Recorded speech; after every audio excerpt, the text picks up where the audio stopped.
Welcome to Permission to Kick Ass, the show that gives you a virtual seat at the bar for the real conversations that happen between entrepreneurs. I'm interviewing all kinds of business owners, from those just a few years into freelancing to CEOs helming 9-figure companies. If you've ever worried that everyone else just seems to get it and you're missing something or messing things up, this show is for you. I'm your host, Angie Coley, and let's get to it. And welcome to Permission to Kick Ass. With me today is Lisa Marie. Say hi. Hi. How are you doing today? I'm doing good. How are you? Thank you for having me on. Oh, it's my pleasure. We've spent probably entirely too long admiring each other's brightly colored hair before we started recording, so I can already tell that this is going to be off to a fantastic start. We do. We have debating the pros and cons of hair. letting the salt and pepper come in or not. But tell us a little bit about what you do. I am a money coach for women entrepreneurs. I help women entrepreneurs change their money stories so that they're empowered by their money instead of fearing it. My big motto is I take money from chaos to sassy and sexy. Ooh. And my biggest thing that I want to do is I want to be able to help as many women as possible stand on their own 2 feet, whether they need to or not. Yes. I'm writing that down and circling it. I'm really passionate about it. That is fantastic. I mean, that's such an important thing that we don't talk about it. And I see it come up over and over and over again, even when people aren't aware that money is causing the thing. Spoiler alert for everybody listening. If you have found yourself saying, I need this client, oh my God, this client is stressing me out. And your thought is not immediately, I would be all right till my next client. I'm fine walking away from this.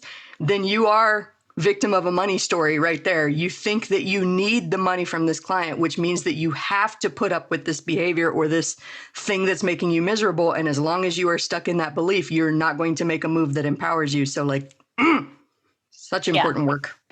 Yeah, it really is. And for me, most of us don't realize that our relationship with money stems from our money stories. And a lot of majority of the money coaches don't actually talk about how money mindset and money management go hand in hand. What they talk about is changing your money mindset and everything is fine. I call bullshit. Because if you change your money mindset, but you're not able to manage $5,000, meaning you can't tell me, okay, you have $5,000 and this is where it went. You can't look and honestly tell me where it went. Then you're not going to be able to manage 50. You're still going to be broke. Yes. And if you're managing it penny by penny, meaning you're hoarding it, but you haven't changed your mindset, then you're still going to be having that fear of broke because you're not doing anything with the money. You're just making it sit there and you have all this anxiety. Ooh. I love that. Are you cool unpacking that one a little bit? Because that's so oppositional to what I normally hear. To me, that sounds like a shade of, making sure that money is in circulation is part of the success story versus just hoarding it.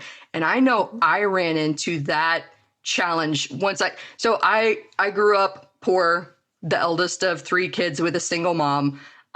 We have the money stories, the poor background, all of that jazz. I've told that before on the podcast. But suffice to say that with the American education system, I had no idea how money works. Got myself in over my head with credit card debt, with student loan debt. It's taken a lot of time to get out from underneath that stuff. Money has not always been my strong suit. So when I signed on with Dave Ramsey, love him or hate him, that was what got me toward financial freedom. So, I know I see you making the face. People have strong opinions about him, and I'm going to say whatever gets you on the journey to bettering yourself is okay. He is not my guru these days, but he's what got me started on the journey, so I appreciate him for that. Once I got to that point of having the savings in place, man, whenever that emergency popped up for, the money was saved for the emergency, I had trouble even spending that money on the emergency because I felt like a dragon guarding my treasure. Like, no, I worked so hard to save that up. I don't even want to spend it for what it's meant to be spent on. I don't know what the question is and all that, but you'd probably laugh when you find out how many savings accounts I have. Mm-hmm. I've got a lot of savings accounts that I'm hoarding money into, but they're all earmarked for But different things. I don't hoard though. I don't hoard. One of my clients thought that she's like, I need to stop spending and I need to save for the future and all. And she's young, and I said, well, why can't you do both? And she just looked at me and she went, I said, why can't you live now and save for the future? So why can't you? Why does it have to be one way or the other? Why can't you do both? The reason why I believe traditional budgeting, traditional money management plans don't work. They suck. Period. Yeah. But there's a reason. They suck because they don't include one-off expenses. They don't include the yearly expenses. They don't include the things that pop up and all of a sudden throw us out. Now, for businesses, they suck because they don't include our yearly expenses. They don't include the one-off expenses. So like our legal fees, our office supplies, they tell you to include the yearly stuff, but they don't tell you how to have it included into a monthly budget. They just say list it. Okay, well, what does listing it do? It's not due every month, so it doesn't do anything.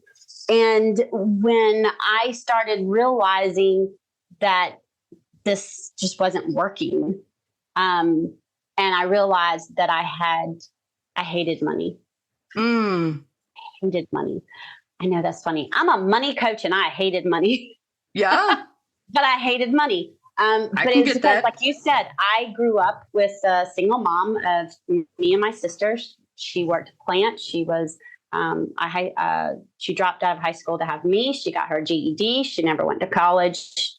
You know, my father was in and out of the picture. He didn't pay the child support. So, you know, when we say money stories, a lot of times we don't realize that our money stories go all the way back to when we were just walking and talking, and we're seeing what people are saying or not saying, how people are spending or not spending, how they're reacting to money, or if they talk to us about money or don't. I compare it to mental health and sex. They're all three taboo subjects no one wants to talk about. You're only supposed to those behind the closed doors, sex behind the closed doors, not supposed to discuss mental health, when those are probably the three biggest things that need to be discussed, in my opinion. Absolutely. Because the more we talk about it, the more we are educated and the better our relationship will be, you know, especially with money. And when I started realizing, there's a mindset coach that said, if you hate money, then you have a bad relationship and you really need to look at your money story. And I started digging and I started doing the research. To kind of give a lead back to where it all started, you're talking about bad credit, your bad debt. You're talking to someone who has had a Chapter 7 bankruptcy, 2 foreclosures, 2 short sales, and rebuilt her credit probably, I think it's been four times. This will be the fourth, the final time. And now I'll be 50 in less than 2 months. And I have the highest credit score I've ever had in my entire life. I actually make more money than I have in my entire life. And I've done it because more better and more smarter, because I took what I learned from Dave Ramsey a long time ago. And then there are some things that I just totally disagree with. And I can't, he's changed his tune on some things and I can't back it. You know, I tell people all the time, look, I'm a mom of 2 special need kids, and I know what it's like to work, you know, late till 5:30, 6 o'clock. You barely making ends meet, but the drive-through is appeasing because you just need some sanity. You know what? Go through the damn drive-through. Yes. Because eating is more important than perfection. Sometimes having that sanity is more important. What I tell people is we need to be able to choose. We need to be able to be strategic. We actually need to know, okay, am I spending $100 a month going out to eat, or am I spending $600 a month out to eat? And if I am spending $600, am I okay with it? Yeah. Majority of the time we're spending $600 and we don't even realize it. And so I help my clients become mindful by how I became mindful. And I probably have about 16 savings accounts now, but they are nicknamed for specific things. And when the expenses comes up for those specific things, and some of them are for trips, then money is moved out of those savings accounts. Money is funneled consistently in and out. And that's where that save for now, live for now, save later comes from. Is I don't believe we should just have one emergency savings. I believe we should have savings for stuff that's going to happen with your house, whether you're renting it or owning it. Perfect example is I just had to replace my stand-up freezer a couple of months ago. That was fun. Super fun. That was fun. That was super fun. And then I have a vehicle savings, which is for I live in South Carolina, so we have property taxes on our vehicles. So that's for my property tax that I have to pay yearly on my vehicle. That's if I have to. Perfect example. I just had to have my shocks and struts replaced because there was a leak. Guess what? Almost every single penny that was in that savings account was immediately transferred to the credit card that I paid it so that it was paid because the money was there. Paid it. I didn't like paying it. I hated the fact that it drained the savings, but that's what it's there for. Exactly. Right? And so we have to change our mindset around the money. People have this mindset of, well, I can't take it with me when I die, so I'm just going to spend it. Okay, but do you also want to be able to save for some of the things, later, especially if you're someone who's barely getting by? And I was barely getting by. And then I was, matter of fact, we couldn't have my salary go over a certain amount because then I wouldn't be able to qualify for Medicaid for my girls, and they would have to go on my insurance, and it would pretty much take almost my entire check. So we had to stay below the certain level.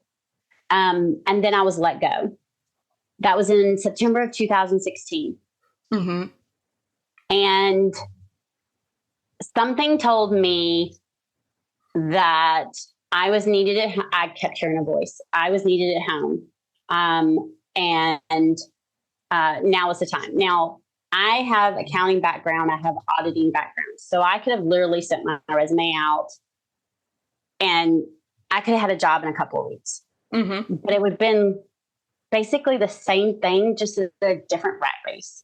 And I was working 60 hours a week, barely getting by, and couldn't qualify for food stamps at the time because I made too much money, but just enough where I could get the Medicaid. So I would always be picking and choosing which bill was going to be paid. There was always a bill that I'm paying 2 months at a time. Always was. Always. And I can laugh about it now, but it had me in tears. I hated money.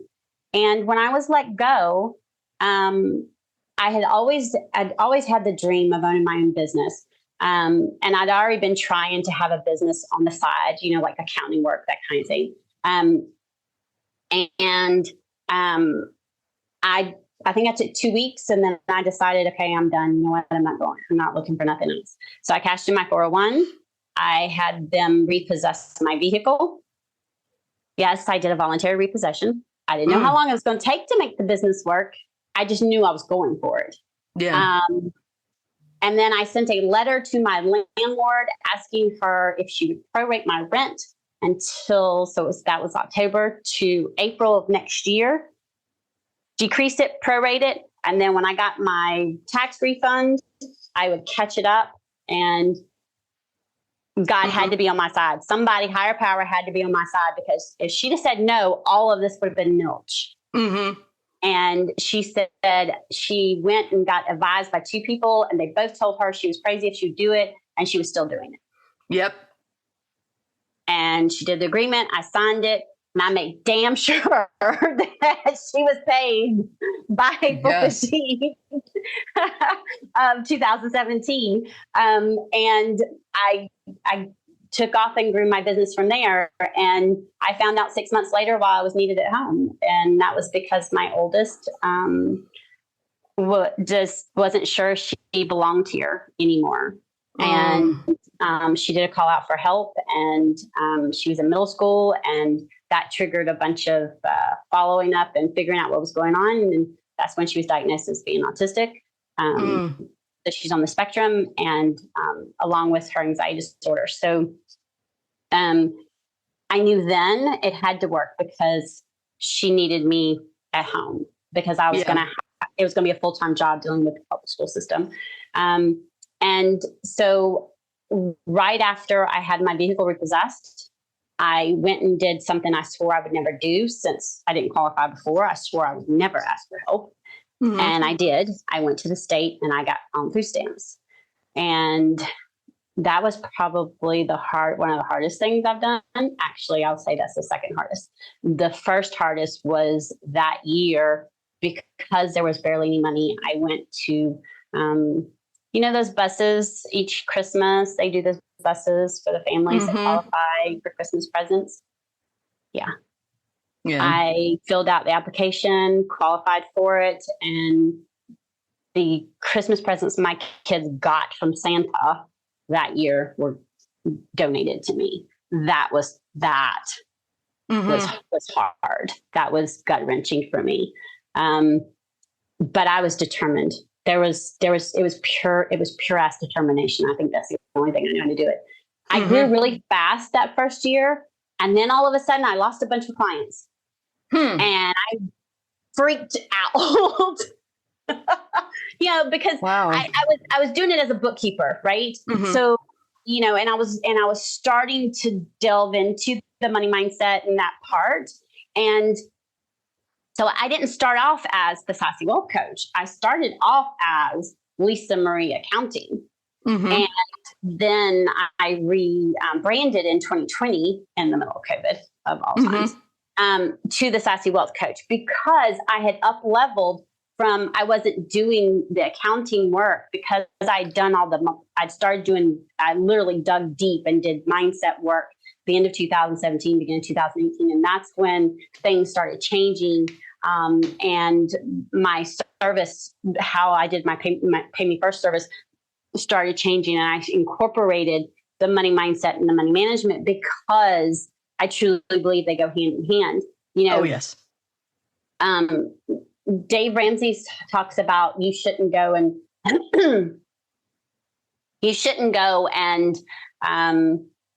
do this or that unless you've got 3 months of, your emergency savings. Okay, well, guess what? I don't have 3 months of my emergency savings. However, I have a savings account for these things, and I'm consistently funding money in there. And at the same time, my daughter, who's autistic, graduated last year. And 2 years ago, she when she was a junior, she said, I want to go on a cruise. And I just looked at her and I went, overstimulation, are you absolutely sure this is what you want? She said, yes. And I said, okay. And I have a savings account. And that is how I paid for everything. Everything was paid for within 7 months of us going. Everything. Oh, that's awesome. And then I still had extra in the account because I know my daughter's going to see something hyper-focused, because she has ADHD as well, and she's going to focus on it, and that's going to be it. She's got to have it. I know how this works. So I knew to have extra. And so I did. I had extra in there. So the whole point is, one, if you're struggling, it's not always that way. But a lot of times the reason why we're on that roller coaster rat race of struggling is because we haven't changed something with our money story to change our mindset, which in turn changes the way we manage. Oh, yeah. I mean, I was taking notes the whole time. I mean, first of all, what an incredible story. Thank you for sharing with all of us. I think that we're going to do something that I'm very passionate about, which is shining a light on the shame, because I think that shame thrives in the shadows, which is exactly why what you said, that we don't talk about money. We don't talk about sex. We don't talk about these things publicly. So there's a lot of shame. And I don't like, I rage against this level of shame about these things, because if we're not talking about it and we're not teaching each other about it, how the hell do we expect people to just like be born and then know what to do with their bodies, know what to do with their money, how to conduct themselves if they're making smart decisions, anything like that? So if we're hiding those things away and we don't have any opportunity to talk to somebody else, and I love that you talked about fixing this financial situation 4 separate times. Like, guys, even if you find a system that works for you, that doesn't mean everything is instantly fixed and you have learned your lesson and can move on. I've fallen into the same thing too. Like, I disagree with Mr. So-and-so's philosophy on not using credit cards ever, because don't even get me started on oh, that. Yeah. The rewards cards alone, like, I have flown all over this country, gotten free rental cars because I'm smart about how I use it. I wasn't always, and I've gotten in trouble a couple of times and had to go pay it down afterwards. But like, I use it in a way that works for me. And that ties into something that I hear a lot of entrepreneurs talk about too, about I can't go out there and teach something because somebody else is already doing this. Well, like we just talked about how Lisa is a wealth coach and Mr. So-and-so is also a money coach, and we don't like him anymore. And that's okay. We started where we started, and we got what we could. And there are always going to be people out there who could be your customers who are in the same boat. Like, just because they learned from somebody else doesn't mean they can't also learn from you, have a great experience from you. Put yourself out there and teach the thing that you feel called to teach. Share what you feel called to share. And here's the thing. If you feel like he is the one for you, just remember, or someone else is great, just remember that even me, you may not always agree with every single thing the person's going to say. One of the things my coach told me is you're supposed to take in what you want and leave the rest. Yes. Right? You know, I disagree about the credit card thing. And here's why. One, he says, don't go buy a house unless you can do a 15-year mortgage. Okay. Well, most of us can't do a 15-year mortgage unless we have a huge ass chunk of money just laying around. I make good money. For the record, I went from food stamps to 6 figures in 3 years. And one way or the other, I was getting off the food stamps. And a lot of people who end up on the food stamps end up in this little rat race of never being able to get off. And I had to change the relationship with my money in order to get off. And I will say that was a constant mindset battle. And I can recall the conversations I would literally have with myself. And the worry I would have, and I would be talking to my best friend going, okay, I think this is it. You know, this is the month. Okay. You know, literally worried, right? Credit cards are the fastest way to rebuild your credit. And they are the fastest way to destroy your credit. Yep. I tell my clients credit cards aren't bad. It's what we do with them. It's us as a person. It's us as a person, how the discipline, how we use them. I'm almost 50. I'm going to be 50. I now have more credit cards and higher credit limits than I've ever had in my entire life. And mine still aren't as high as some of my clients. But I also use them strategically. I use those reward points. And when I see that, you know, my mindset is like, yeah, you're getting a little too much for me. Okay, you know what? That reward cash can turn into a payment against that credit card and bump you down a little bit, you know. Or my girls will go, Mommy, I want this. And I can go look and, I got $75 reward cash. Sure. What is it you want? Yeah. Because it's going to be free. The key is you have to use it strategically. I have my business expenses on the card that I use for my business because I have that repossession, and it hasn't been quite 7 years. It'll be 7 years this October. I don't qualify for a business credit card. They won't give me one. Like Citi and Chase will normally give them to you pretty quickly. They won't because I have that repossession. So after the 7 years, that one should go away. And that should bump my score up even more. Yeah. But I have Capital One. And so I use my Capital One Venture as my business card, which is my, the miles, which you can convert to points against hotels or airlines that you've already purchased. Yeah. And so I use that strategically.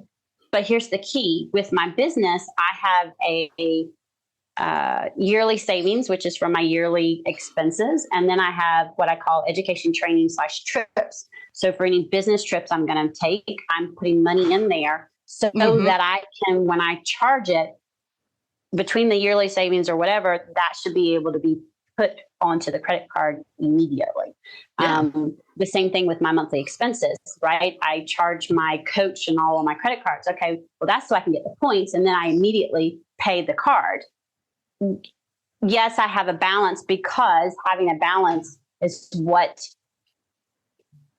it's so funny. Having a balance is what increases your credit score.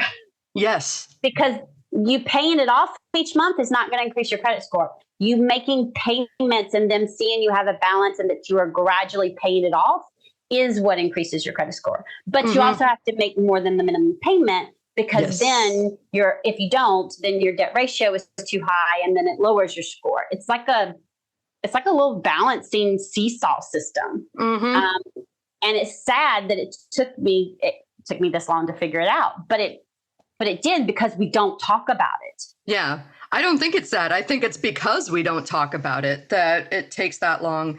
And, it's interesting to me because I got that message too about credit cards being bad. But here's where I got myself into trouble beyond just borrowing. But I am also like late stage diagnosis, ADHD. Only got my diagnosis just last year. It's been less than a year since I got the official diagnosis. I had trouble paying the bills because I would forget. And because all of them have different due dates, and I was not great about setting down a date that I could stick to pay this bill, check that bill, like I couldn't do that every week. And so I would get hit with late fees. I would get hit with penalties for not making those payments. And so what really actually helped me get my financial life in order was being able to put all of my regular recurring monthly expenses onto credit cards, which I could then pay off one day a month. I go in and pay all of those credit card bills. And it worked out in my favor too when I was doing the digital nomad stuff, because then even my living expenses were on the credit card. Like the house that I was staying in would go on my Amex. I'd get all those points. I'd pay that off from the money that I earned. And it was like, it worked. But there's so many reasons to be able to use this strategically. Like for me, it was to shift all of those dates onto one manageable account that it's getting paid automatically, and I don't have to worry about my bank account going negative if something happens. Plus, I've got a travel card in case something happens when I'm on the road. Heaven forbid, I'm not going to be locked out of my account, all of my money drained. Credit cards have excellent protections for that. I will never, ever, ever, ever, ever use a debit card at a pump. Don't do it. It's too easy for that stuff to get stolen, and you don't have much protection when it's coming directly out of your account. Right. I have it included in my budget. I do what I call a quarterly check-in with my money. And what that is I pull 3 months of my bank statements or my credit card statements, and I look and I say, okay, what did I spend on gas for the last 90 days? Because I want to make sure what I have on my budget sheet is still accurate. Oh. And so I do that, and I go, okay, how much am I spending on going out to eat, right? Because, you want to make sure. And that's the funny story. That's how the out to eat savings account got opened, is because I realized that my kids had, holy crap, the amount of, I was like, no. I had the money, but I didn't want to be spending that much going out to eat. Holy no. So I was like, you know what? Boom, went to Capital One 360, opened up a savings account because they're free, and nicknamed it Out to Eat, and told my girls that $150 was going to that account each month. And if there was money in that account, we'd go out to eat. If there was no money in that account, we couldn't go out to eat, period. They now don't ask, can we go, Mommy, do you have money in that Out to Eat savings? And it's only been like 4 months that I've done that, because I did the quarterly check-in. And I realized that I wasn't really keeping up with it as much as I could, because again, swipe of a card, you don't really pay attention, right? Yep.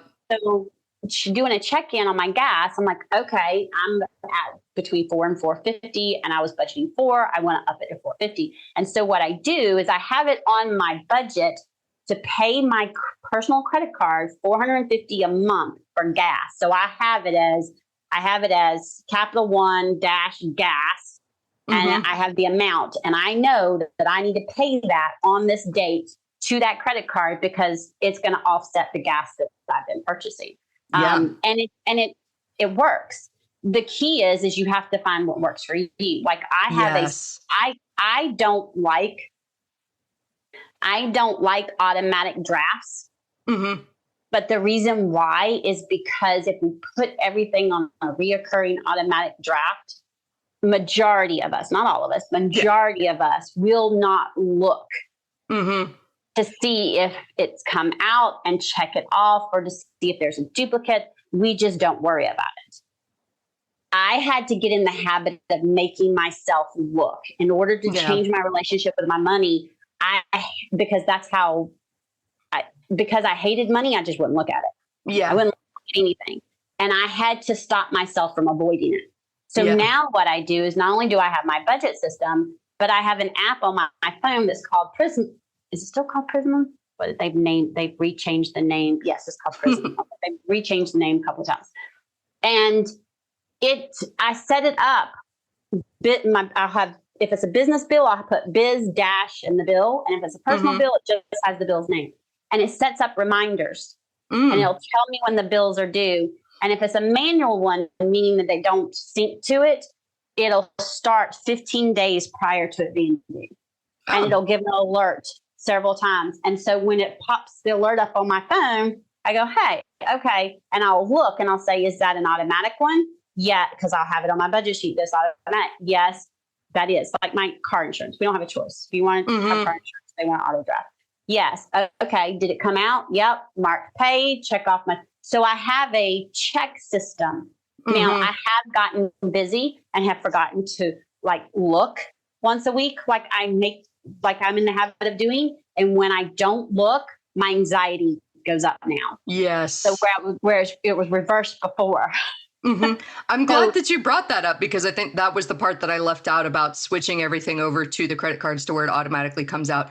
Because of the business and the way I have everything set up, I also, on the first of the month, reconcile all of my expenses. So I've just added on to that. All right, while I'm in here reconciling all of the business expenses so that my bookkeepers can do their thing, I'm also looking at what I'm spending, what's going out, where my balances are, what I need to transfer, what I need to do up. So, but to me, that also made it more manageable that I was doing it once a month to pay all these bills, once a month to reconcile all the expenses.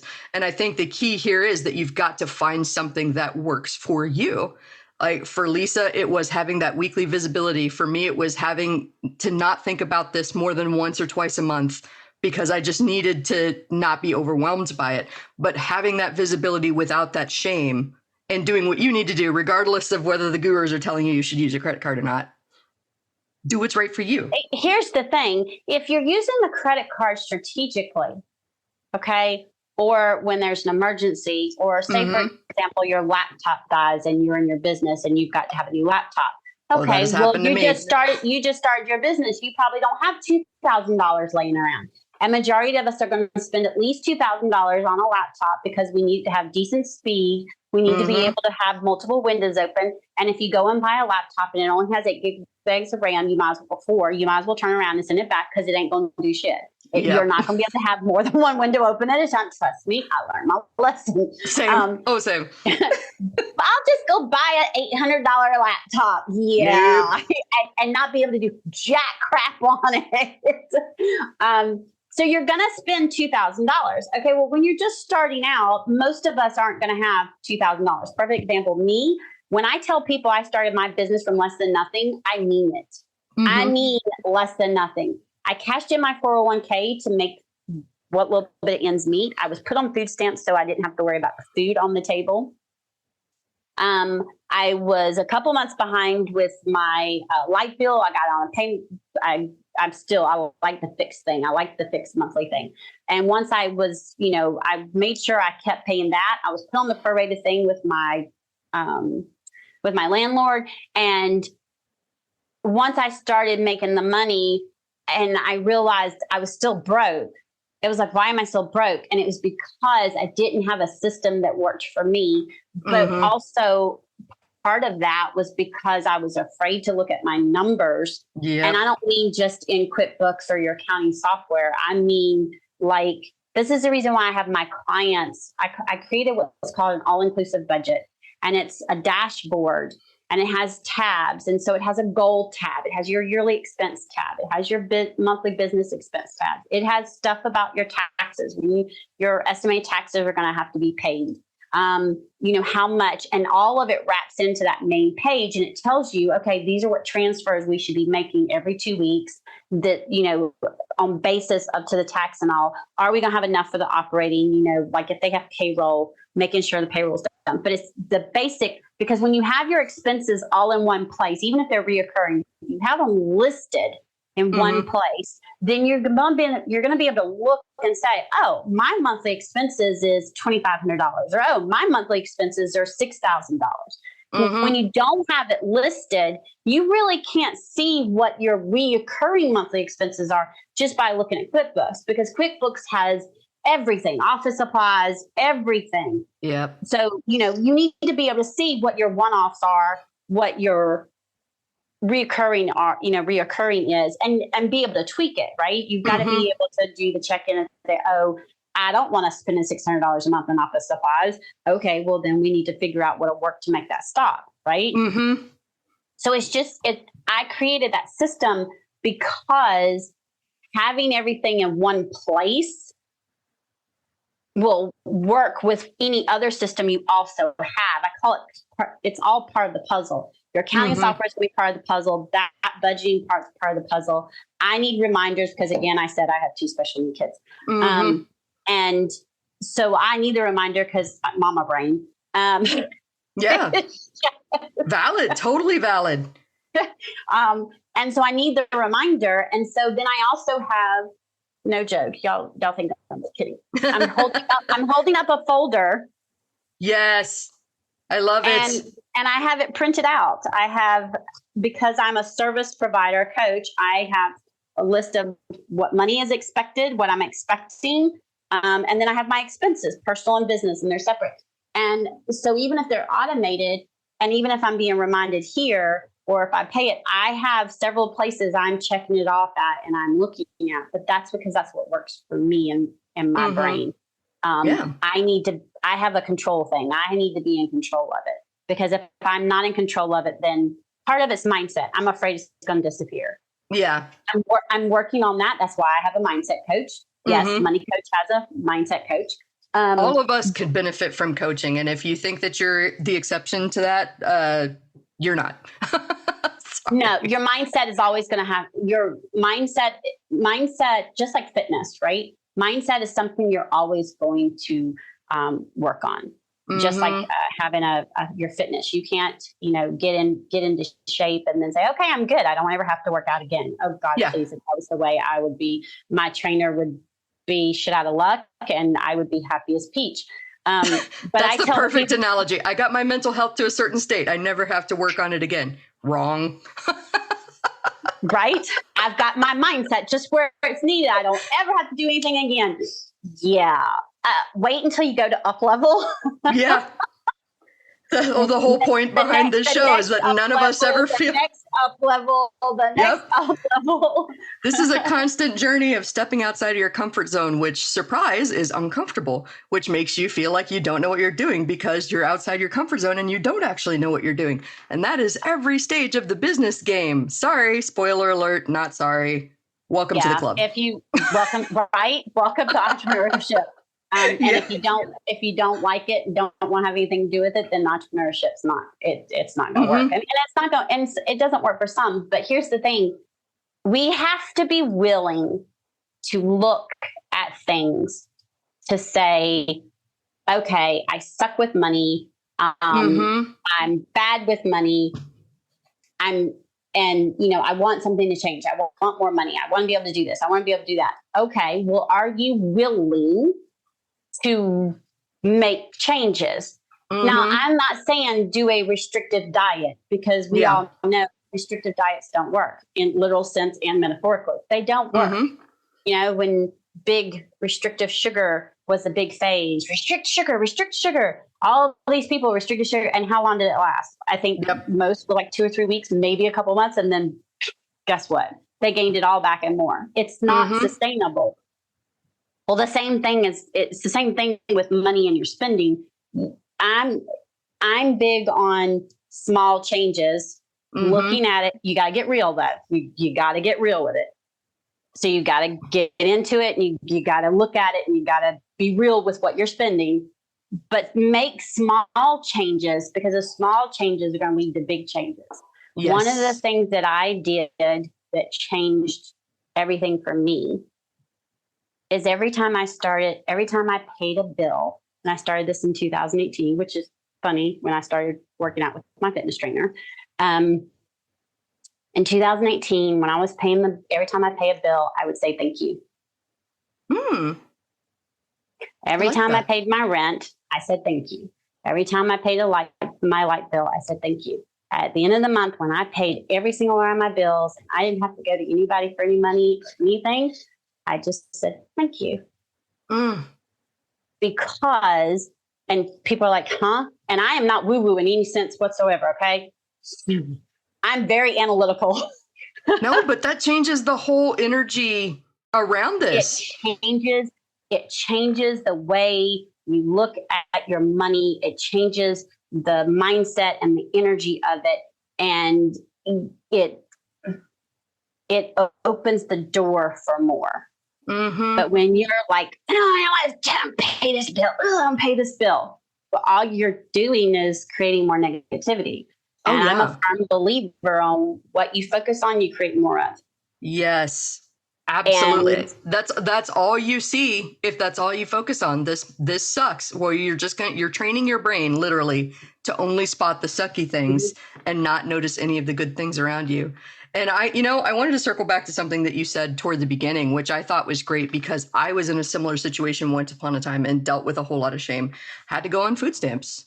Because there was a while in Los Angeles, which is a very expensive metro area to live in, that I was living off 39-cent tacos from Del Taco, which it probably doesn't even exist anymore. Thank you, inflation. But after a while, it was like I couldn't even scrape up 39 cents to get tacos. What am I going to do to feed myself? This is getting desperate. And I called my mom crying, because what else are you going to do but call your parents or call a loved one and just commiserate and let it all go, right? And she told me, there's no shame in asking for help. There's no shame in going to this program and making sure that your basic needs are met, if that's where you are right now. For now is not forever. And that's something I say all the time to my coaching students now. For now is not forever. And if you are going to feel so much better about your life and your options and your choices if you've had a good meal and you've had the ability to sleep because you know that you are going to eat tomorrow.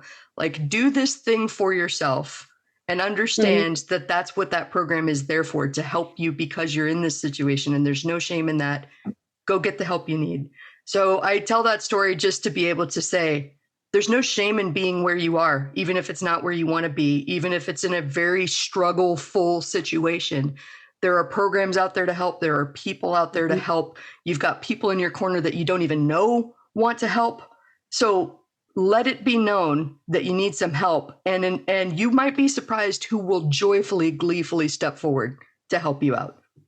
Yeah. And not only that, but if you go to my Facebook page, unless you follow me for a while, and you see my pictures, you would never know, that, except the fact that I broadcasted that I went from the food stamps to, but you wouldn't know otherwise of the struggles of me having to borrow money from my family or constantly ask for money. I say borrow, but they would never let me take it back. There was a time where right after I had my oldest, when I was pregnant with him, I was high risk. I wasn't supposed to be able to have any kids. My father-in-law paid for my car payment for 6 months, paid it. And I was in tears because, again, we should be able to do this, right? But even at 25, 26, 27, when you don't have when you don't talk about it and money's not talked about and Mm-hmm. their money story, I can look back now and I see the money story issues, and I can see now why there were issues with money with us, when we're married, and because of the money story. And so, my point is just kind of like what you said, just because you're there now doesn't mean you're going to be there forever. Mm-hmm. However, you also have to be willing to make a change. Yes. There's a saying that I have a couple of them that I love, but one of the sayings is, what is it? You can't do the same thing over and over and over again and expect a different result. That's actually the pure definition of insanity. Yep, insanity. and if what you're doing isn't working, maybe being open to seeing another possibility of what could work. And the key is like, the reason why I'm able to help so many women, especially, is because I've been there. I tell my clients all the time, even when you come and look, and even in my group, my free group, my Facebook page, all those places, there's no judgment. You cannot shock me. There's nothing I haven't seen, lived, done, or, almost done, been there, done that. I could write books on it. So there's no judgment, because we all at some point in time have hit rock bottom, whether we want to realize it or not. And the only way we're able to change our relationship with, or have a good relationship with money, is being willing to make the changes. Yes. I tell my clients all the time is that, yes, I have a multitude of savings accounts. I think having savings accounts is a good thing, but you probably won't have the same one I have. It has to be one that works for you and your lifestyle. Right.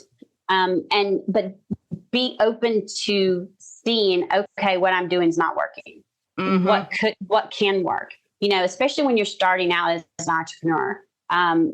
The biggest thing is knowing your numbers is going to help you get so much further. So even if it's just creating a spreadsheet, and as you start growing, because I can laugh and say, when I first started my business, I thought my $600 a month in expenses was horrifying. Oh my God, so much money. And now I'm like 7 years in, and I'm going, damn, I thought $600 was bad. And now and I don't blink, because, I look at it and go, okay, is there anything that needs to be cut back? Is there anything, okay, am I still making a good ratio? I believe in having coaches. So I have two. And then on my personal side, I have my trainer. And my trainer has been like she's a life coach as well, but she's my fitness trainer, life coach in one. And I tell people constantly, I hate working out. I can't stand it, but I hate how I feel more when I don't. I do it more for my mental health than anything. Now, I did it before because I didn't like the way I looked. I didn't like the way I felt. I didn't like any of that. And when I started taking care of myself, guess what I was able to do? I was able to grow my business and take care of my clients even more. So it's kind of how that goes hand in hand. Money mindset and money management go hand. You cannot have one without the other. And I think my biggest thing that I would love to drill into people is all these little money stories that we've been told, especially the negative ones. Mine was, if you didn't come from money and you don't marry into money, you'll never have money. Yep. I know that one. I was told that many times. I was told that because my father had a drug addiction disorder and I was with a single mom, I was basically going to amount to nothing. I wasn't going to graduate from college. I wasn't going to be able to make any money again unless I married into it. Well, guess what? I didn't marry into money. I made my own. Yes. It took me a while. Yes. It took me a while, but I did. So, you have to be able to have the determination to stand on your own 2 feet. You have to have that determination. That has to be part of it, and be willing to make that change. But I think the whole key that me and Angie are trying to say is that you can move from where you are to where you want to be. Exactly. And, I'm going to point, I'm living proof. And in a million years, I would have never, ever believed I'd be where I'm at now.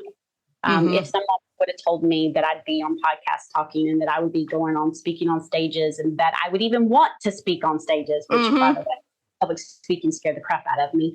I would literally tell them they need to go admit themselves to an asylum because they're crazy.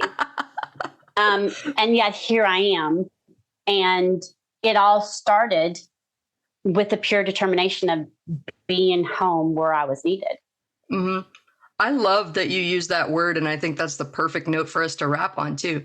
Determination. Neither of us is asking you to become a guru. Neither of us is asking you to become fanatical about this or change your identity to somebody who loves money or loves working out. Like, you don't actually have to love it. Like you said, you have to do it because you're determined to take care of you and create the best possible scenario for you and the people that you support and the people that you work with.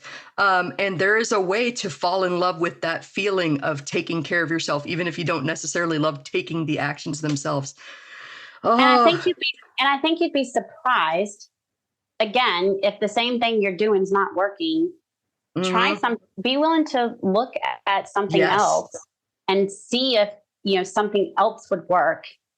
Breaking it down, and I mean, literally know what's going on with your money. And okay, well, if I'm not able to keep up with it, would having this a separate account for just gas or whatever, what would work to help? Because used to be it would be the envelope system, right? Okay, none of us carry cash anymore.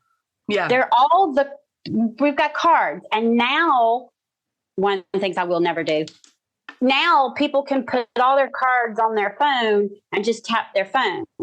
I won't do that because one, that makes it way too easy.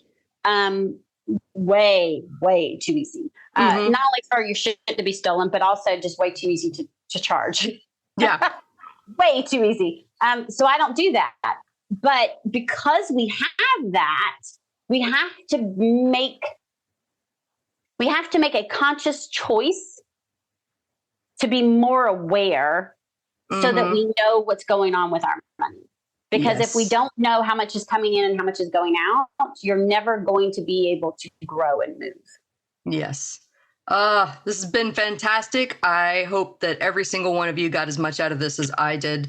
Tell us a little bit more where we can learn about you, Ms. Lisa Marie. I'm all over Facebook. You can find me on Facebook. My business on Facebook is the Sassy Wealth Coach.